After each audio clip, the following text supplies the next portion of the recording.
Hello everyone and thank you so much for joining me on another video with my Speedrun Interview series. Today I'm interviewing Zojalyx. Howdy, howdy. Okay. First off, I apologize, it's been so long since I've done one of these interviews, but I wanted to bring it back with one of my most favorite speedrunners, and he's also one of my best friends in the speedrun community, especially in the Larryboy and the Bad Apple community, so I definitely recommend you guys check him out when you get a chance. But okay, starting off this interview, why did you start speedrunning? Ooh, so I had a great. I have a weird speedrunning starting story. So I started speedrunning in the fall of 2017. And at that point, I was like going into my senior year of high school, and my older brother, his screen name is Lil Dog. He comes up to me and he says, "Hey, I challenge you to a Banjo Kazooie 100% speedrun race." And I'm like, I don't know what the heck I'm doing, but sure, I'm down. Why not? What's the worst that could happen?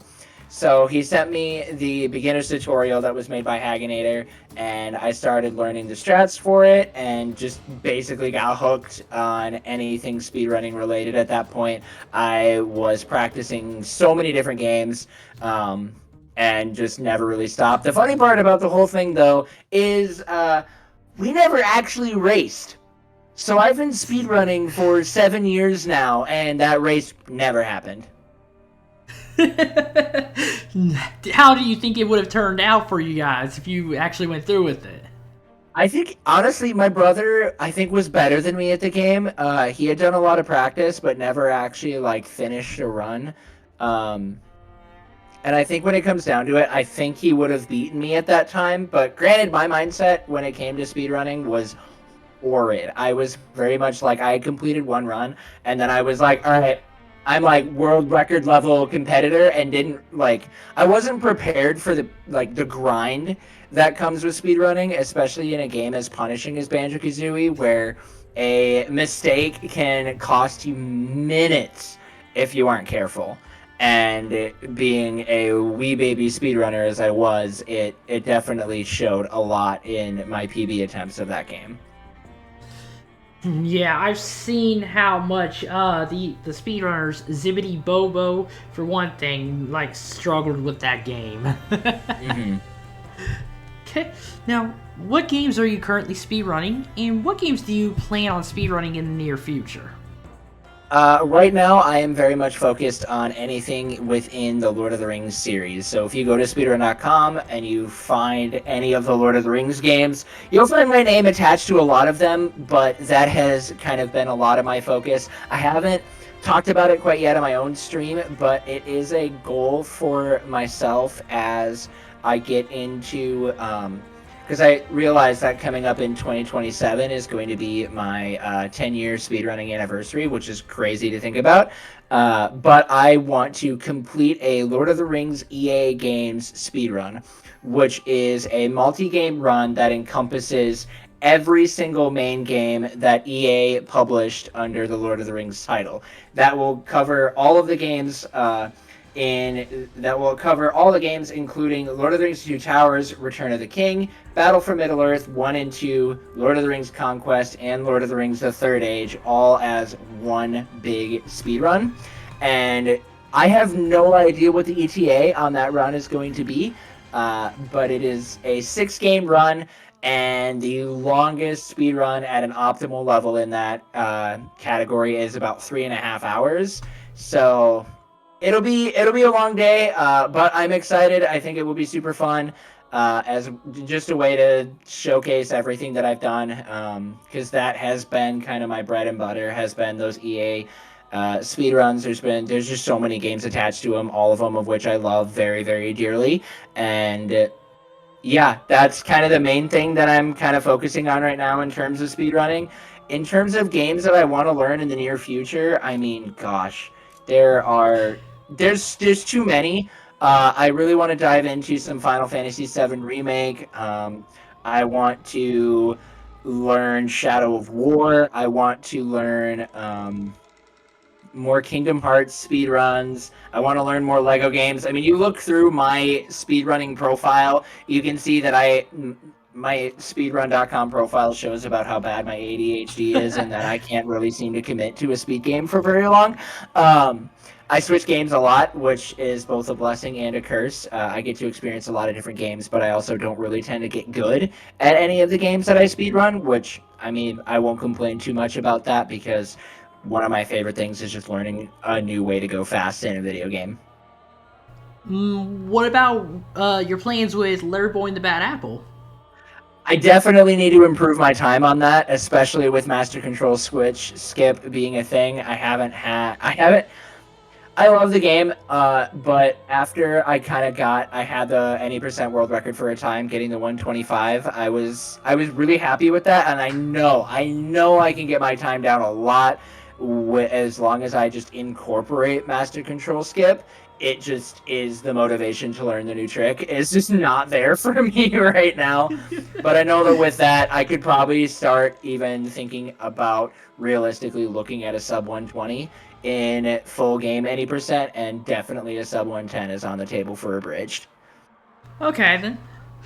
Oh, and I would highly recommend you guys also check out the speed runs for Larryboy and the Bad Apple, especially the ones that Keith Hood did with Master Control Switch Skip. It's like one of the coolest skips like I've ever seen. Yeah, it's just definitely a cool run to see that skip in. Mm-hmm. And that is a skip that is something that us as a community have been wanting to have happen, because that we knew that there had to be some way to skip it, and especially like the whole section of going through. So for those who aren't familiar with it, basically you have to go through all these different little rooms and do these small little puzzles in order to activate these generators. And while it wasn't necessarily the most boring thing in the world to do, there wasn't any cool tech that came with going through and doing all of those generator rooms. It was basically just, hey, do these rooms, but don't mess up. And being able to incorporate Master Control Switch Skip just saves a lot of time, and it is such a cool showcase, and skips just a lot of like what most speedrun viewers would consider to be uninteresting. So it's definitely something that I would recommend checking out. Plus, Keith Hood is a phenomenal runner. He is, he was my whole goal to beat ever since I started learning the game.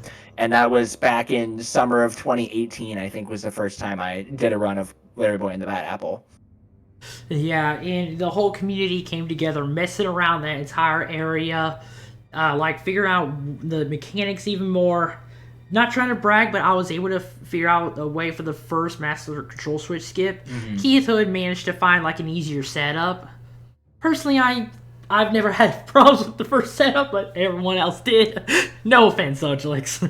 Nah, that's all right. Hey, there's some people like one of my favorite things about speedrunning in general is just the way that different people approach different strats. There's so many different ways to be able to complete a video game fast, and some things work for some people really, really well. Other things don't work for some people as well. So to see one setup work and then somebody's like, well, I couldn't really figure that out, but I was able to find this.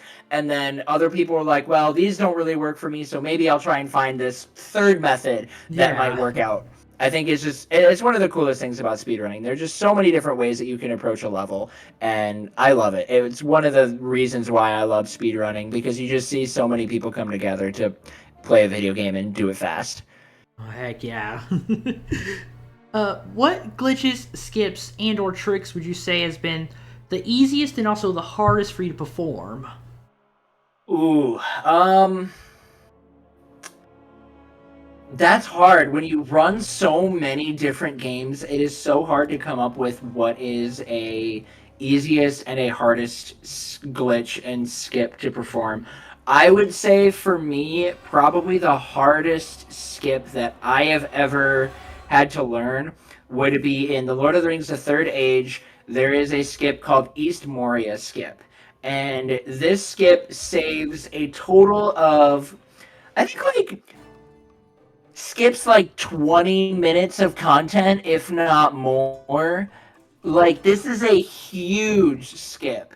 And the reason why it's so difficult is the setup for it is you have to wedge your character in between this chest and the wall, so that way the game starts sliding you off. And then if you switch characters, the game launches you up in the air, and you start moving, and you end up out of bounds. and then you have to maneuver this very, very specific path out of bounds that if you mess it up, you'll soft lock yourself, and you have to restart the entire trick over. But you have to, and a lot of the maneuvering out of bounds is basically blind. You have like 1 or 2 visual cues you can use throughout the entire trick. And once you line yourself up properly, you then have to do this very, very specific wedge between this certain area that if you do it too far to the right, you won't load the level in properly. If you do it too far to the left, you'll load in and you'll be inside that level and you don't get to skip fully, and you end up actually going into a fight that is very, very difficult to perform because you're so under-leveled.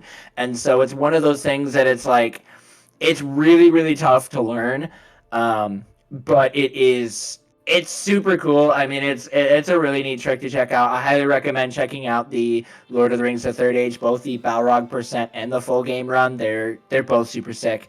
In terms of an easiest trick for me to perform, I would say that would have to be the easiest trick I have never really had issues with is in Spider-Man 2000 for PS1. There is a trick where you clip out of bounds by like wedging yourself in between certain parts of the level. It's kind of weird to describe because basically if you jump onto a ceiling and Spider-Man collides with the ceiling, the game immediately puts you into the wall crawling animation up on that ceiling. But if you spam your jump just right, you'll start a jump in the corner where the ceiling and the wall intersect, and Spider-Man will just jump right through that corner and end up out of bounds. And by doing that, you can deload that level and maneuver around and rescue all the hostages, and Awesome. it saves like 15 to 20 seconds from how the game is normally supposed to do the level. It's a super cool trick. Again, highly recommend the Spider-Man 2000 run. We just finished up a any percent tournament in which I placed, I think it was top 4 in that tournament. So it was a super, super cool tournament. I really, really loved it. And we're actually going to be getting ready in June. We're going to be doing a no skips invitational. So if you guys are even slightly interested in that run, definitely join the tournament. It's a great way to improve and to just hang out with the runners in Discord. Man, first off, that trick that you mentioned with the Lord of the Rings one, that sounds like it's complicated. It is very complicated. It's not an easy one to learn for sure. I mean, once you get it down, it's not too terrible. Like once I've started like spending, I had to probably spend about 3 to 4 hours practicing it before I was able to feel comfortable with it. But the nice part is we do a lot of stuff. I mean, we allow you the use of the Dolphin emulator when you're running that game. So being able to make save, like you don't use save states while you're running, obviously, but being able to have them for practice just helps so you can divide the trick up into chunks and focus on various aspects from getting the right launch to getting each section of the out of bounds movement down. So that way, when you can chain it all together, it feels really good. For sure. There are some very difficult tricks that I have attempted in some video games before that it like kind of like the difficulty with your Lord of the Rings skip and also doing the Master Control Switch skip in Larryboy. It gives you such that a crazy feeling of like accomplishment when you are able to pull off such a difficult trick. For sure. Were there any games that you were possibly shocked to see others do speedruns of? Honestly, when I was first getting into speedrunning, I was very surprised to see Larryboy and the Bad Apple. I thought that was a game where like I was the only one who played it as a kid, and so that was something where I was like, wait, other people have actually speedrun this game? Because I know, like, as I played it growing up, and it was like a flawless game. I mean, it was everything I wanted. It was VeggieTales, boom, exactly that. But at the same time, as I got older and played the game, I realized that there were a lot of flaws in that game's design. And that it really wasn't the most well-made game. Not that I still don't enjoy it. I still absolutely love the game. But it wasn't one that I was expecting to have a pretty well-designed speedrun. Like, I was expecting when I was looking it up that it was going to be kind of one of the more just a fast, casual playthrough for a speedrun. And then I saw Baker launch out of bounds and river skip, and I was like, holy heck, this is a speedrun, and it's cool! I was really surprised as well. Excuse me. Larryboy and the Bad Apple, when I was playing it for the very first time many years ago, it really seemed like one of those games that was built freaking solid. Like, it's also one of those games that almost has invisible walls like everywhere. And, you know, stuff like that can make a speedrunner upset with the invisible wall crap. So I figured there's possibly no way to break this game. But, yeah, we saw everything that Keith Hood has discovered. And, you know, us learning the whole master control switch skip. Yeah, it became one of the most broken games that, we ever seen. And it became such a shock. Yeah, it really did. What is your biggest goal currently for speedrunning? My biggest goal, it's not, my biggest goal for speedrunning right now is going through and just getting more people to look at the, looking at the Lord of the Rings community. I think there's a lot of great runs out there, but I don't think a lot of people actually take the time to look at them. We have so many dedicated runners and people who are just constantly wanting to improve at their games. And so I just want to get more eyes on that scene. I've tried very hard. We've done a couple of different GDQ hotfix events, as well as Maxi Lopes got to showcase Return of the King in SGDQ 2022, as well as Burnt Bowser will be showing off Middle-earth Shadow of War, Blade of Galadriel, any percent at SGDQ 2024.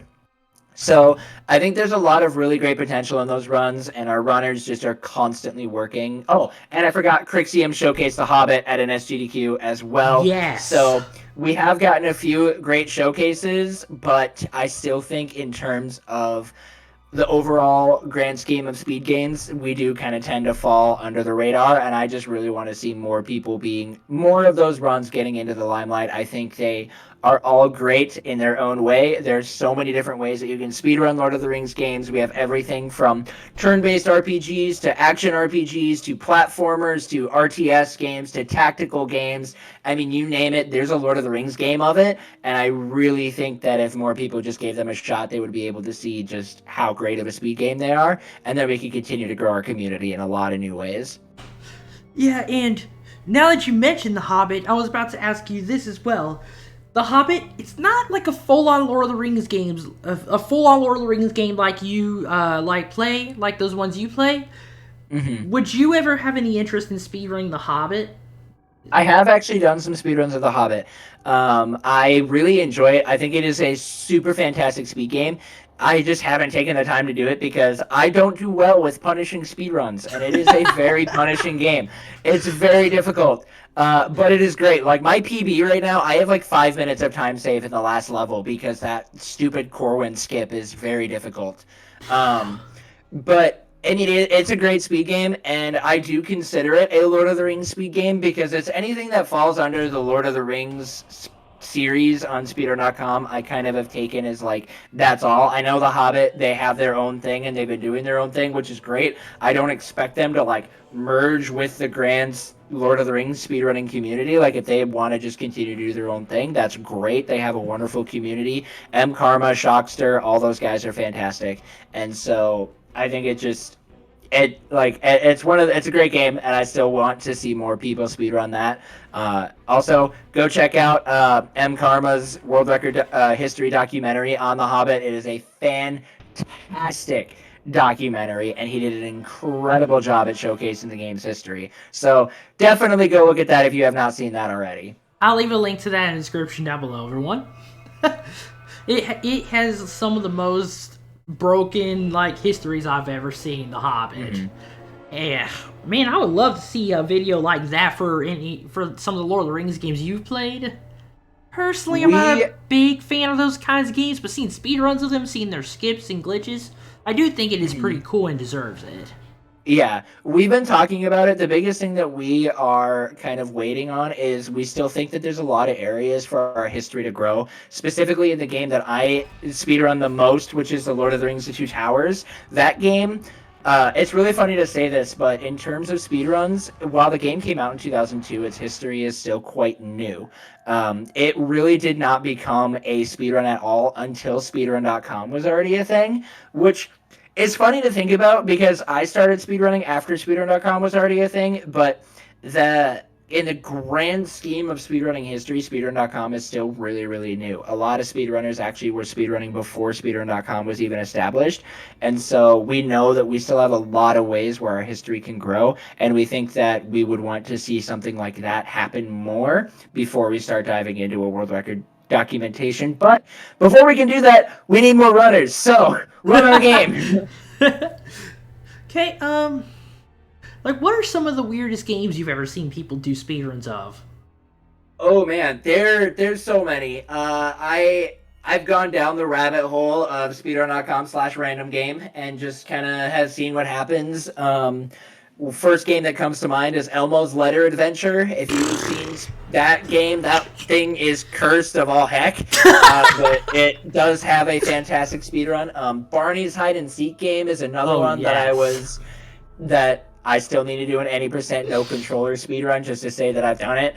I mean, I've kind of just come to a point where if there's a game that exists, there's a speedrun of it, which is wild to think about because there's so many games out there and so many different speedruns. I think there's only one game that I know of that doesn't have a speedrun for it, and that's a game that I'm actually planning on starting a speedrun scene for. It's called In His Time. I haven't played it yet. It's one that I'm really interested in, though. It's a puzzle platformer. It actually is kind of a heavy sort of story behind it.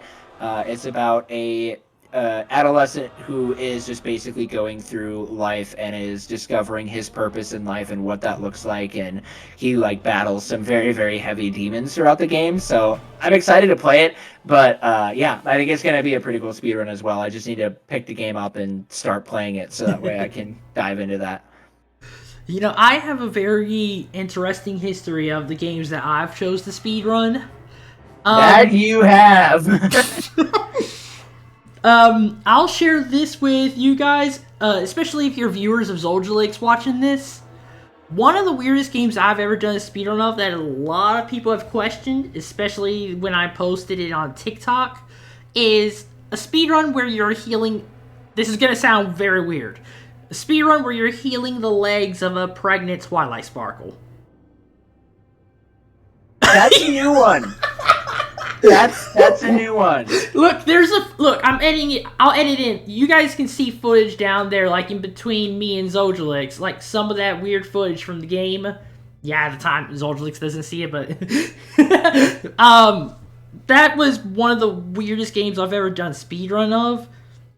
The reason I did it, I'm not trying to make this interview about me, by the way, but I do it because I like to be much more unique. I just like to surprise people in this community. That's what you gotta do. That's the strat. Yep. Like, are there any games that you believe still has skips or tricks yet to be discovered? Ooh. I think honestly, when it comes to speedrunning, I think that's most games. I think the only game that truly we cannot find anything else for is Super Mario Bros. I think just because we're one frame away from the TAS on that one, on any percent, I don't know what more we can discover in that game. But I think with any game out there, there's always going to be more tricks, more things that we can find. Even if it's small things that only save like a frame, it's still something that helps save time. And I think we will always just... I don't think any game can truly be perfected at this point. Maybe Super Mario Bros. Might be at that point. That would be the only exception that I could think of to that rule.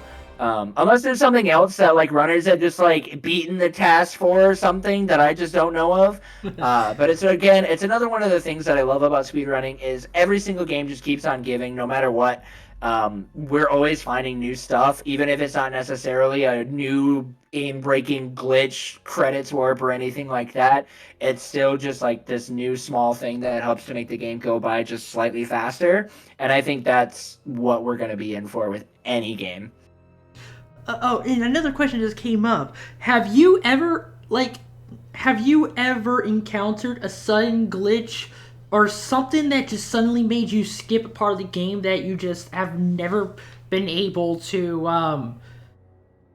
uh like repeat, not repeat, what's the Replicate? word? Yes, replicate. Yes.